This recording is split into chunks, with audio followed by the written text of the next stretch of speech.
জুলাই যদি সনদটা হচ্ছে এতদিন মনে করেন সবার হাতে হাতে থাকতো, আজকে এত বড় দুঃসাহস দেখাতে পারতো না, মাথার মেডিকেল তুলে নিয়ে যেতে পারতো না।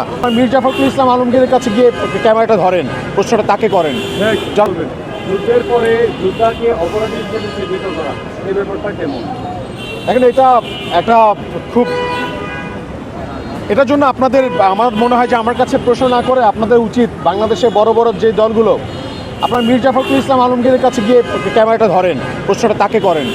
জনাব শফিকুর রহমানের কাছে ওনাকে গিয়ে প্রশ্নটা করেন, তারেক রহমানের কাছে এই প্রশ্নটা করেন যে আপনারা যাদের জন্য আজকে তারেক রহমান বাংলাদেশে আসতে পারলো, যে জুলাই যোদ্ধাদের জন্য, তাদের জন্য আপনারা কতটুকু দায়িত্ব পালন করেছেন? আপনারা কেন জুলাই সনদটা হতে দিলেন না? আপনারা সবাই মিলে কেন আপনারা নিজেরা করলেন না? এতগুলো মানুষকে আপনারা কি মানুষ মনে করছেন না? এই প্রশ্নটা আমাদের মধ্যে থেকে যায়। জুলাই যদি সনদটা হচ্ছে এতদিন মনে করেন সবার হাতে হাতে থাকতো, আজকে এত বড় দুঃসাহস দেখাতে পারতো না, মাথার মেডিকেল তুলে নিয়ে যেতে পারতো না, জুলাই যোদ্ধাদেরকে জঙ্গি বলে আখ্যায়িত করতে পারতো না।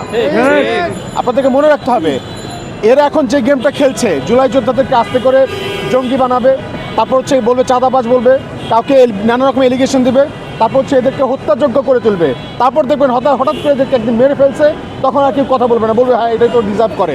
কিন্তু আসলে এগুলো চক্রান্ত, পার্ট অফ ষড়যন্ত্র।